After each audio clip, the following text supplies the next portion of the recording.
안녕하십니까.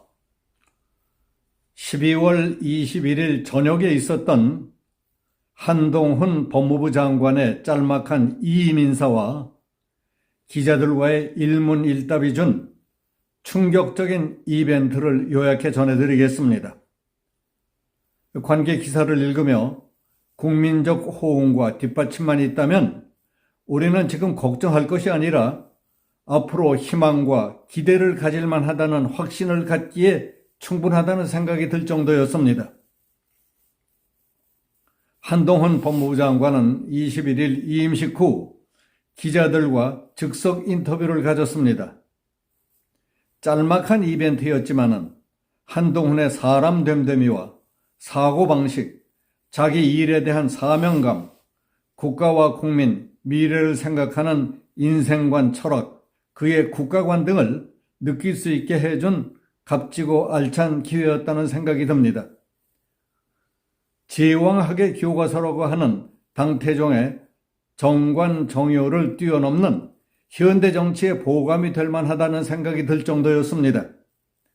그것도 누구나 공감하고 피부에 와닿는 얘기를 눈을 마주치고 앉아서 하듯이 쉽고 간결하게, 그러나 난처하지 않고 하는 태도가 놀라웠습니다.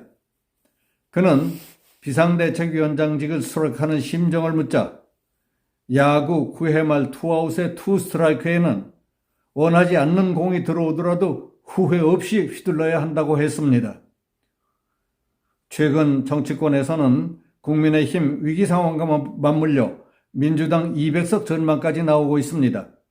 한 장관은 21일 오후 과천 정부종합청사에서 열린 법무부 장관 이임식을 마치고 기자들과 만나서 동료, 시민과 나라를 위해 잘해야만 되겠다는 책임감을 더 크게 느낀다며 이같이 말했습니다. 다음은 한 장관의 퇴임사와 질의응답 전문입니다. 먼저 퇴임사입니다. 저는 잘하고 싶었습니다. 동료 시민들의 삶이 조금이나마 나아지게 하고 싶었습니다. 특히 서민과 약자의 편에 서고 싶었습니다. 그리고 이 나라의 미래를 대비하고 싶었습니다. 제가 한 일 중 잘못됐거나 부족한 부분은 그건 저의 의지와 책임감이 부족하거나 타협해서가 아니라 저의 능력이 부족해서일 겁니다. 자신 있게 말씀드릴 수 있습니다. 검사 일을 마치면서도 같은 말을 했는데 이번에도 그렇게 말씀드릴 수 있어서 다행입니다. 앞으로 제가 뭘 하든 그 일을 마칠 때 제가 똑같이 말할 수 있었으면 좋겠습니다. 제가 한 일 중에 국민들께서 좋아하시고 공감해 주시는 일들은 모두 여기 그리고 전국에 계신 동료 공직자들의 공입니다. 시민의 한 사람으로서 국민과 함께 사랑하는 법무부 동료 공직자들께 존경과 감사의 말씀을 드립니다. 추울 때도 더울 때도 고생하신 청사 여사님들과 방호관님들께도 고맙습니다. 마음으로 응원해 주신 동료 시민들께 고맙습니다. 고백하건대 저는 여러분과 함께 일할 수 있어서 참 좋았습니다. 행운을 빕니다.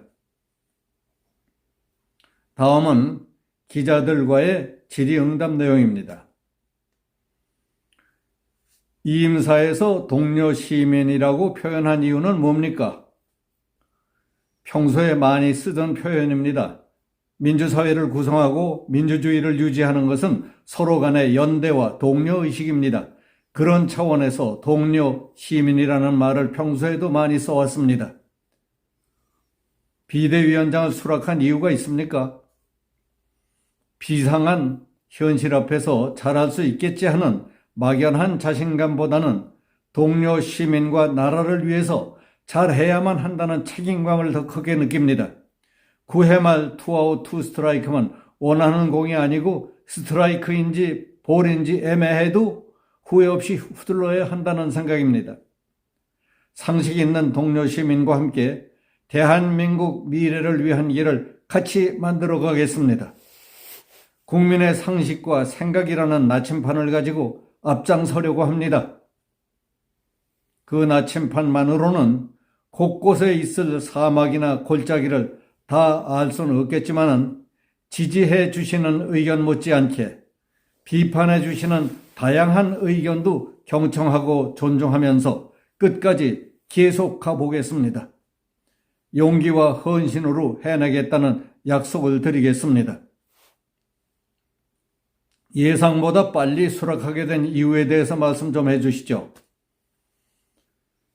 주위에서 여의도 문법대로 고심하며 삼고초려하는 장면을 만들어야 한다고들 하더군요. 그런데 저는 결심했으니 모양 갖추기 위해 간보거나 머뭇거릴 이유가 없다고 생각했습니다. 그러면 보시는 국민들께서 지루하실 겁니다. 비대위원회 위원들 인선을 가장 먼저 하실 텐데 기준이나 접촉자가 있습니까? 비상대책위원장은 말 그대로 비상적 상황을 의미하는데 국민을 위해 열정적으로 헌신할 수 있는 실력 있는 분을 모셔야 한다고 생각합니다. 특별한 접촉은 없습니다. 이준석 전 대표를 만날 의향이 있습니까? 당을 가리지 않고 많은 분들을 만나야 한다고 생각합니다. 그렇지만 특정인을 생각해 본 적은 아직 없습니다. 그동안 정치 참여에 선을 그었었는데 마음을 바꾼 계기가 있었습니까? 저는 어떤 권력을 차지하기 위한 쟁투 의미의 정치를 멀리했습니다. 실제로 그런 일을 안 했습니다. 공공선 추구라는 큰 의미의 정치는 20여 년째 하고 있다고 생각합니다. 그 정치는 기자분들도 같이 하고 있다고 생각합니다. 그 마음으로 그대로 현실 정치에 들어가려 합니다. 대한민국의 삶과 미래를 더 나았게 만들고 싶습니다. 법무부에서 추진해오던 사업은 어떻게 될 겁니까? 제가 여당의 비상대책위원장이 되면 제가 공공선을 위해 사심 없이 추진했던 정책들을 국회에서 더 잘 추진할 수 있을 거라 생각합니다. 법무부 장관 물러선다고 해서 법무부에서 추진한 좋은 정책이 빛바래는 일은 없을 겁니다. 비상대책위원장이 되면 건강한 당정 관계를 어떻게 가져갈 것입니까? 대통령이든 여당이든 정부든 모두 헌법과 법률 내에서 국민을 위해 일하고 협력해야 할 기관입니다. 국민의힘이 비록 소수당이긴 하지만 대선에서 승리해서 행정을 담당하는 이점이 있습니다. 그러니까 국민의힘이 하는 정책은 곧 실천이지만 다수당인 더불어민주당은 약속일 뿐입니다. 그 시너지를 잘 이해하고 활용해서 국민들께 필요한 정책을 실천에 옮기겠다는 게 제 생각입니다.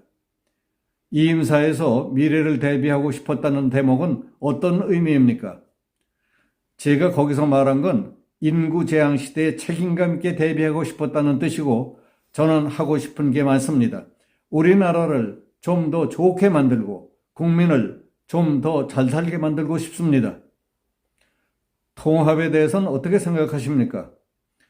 국민의힘은 자유민주주의를 표방하는 정당입니다. 다양한 목소리가 최대한 많이 나올 수 있도록 더 강해지고 국민에게 봉사할 수 있습니다.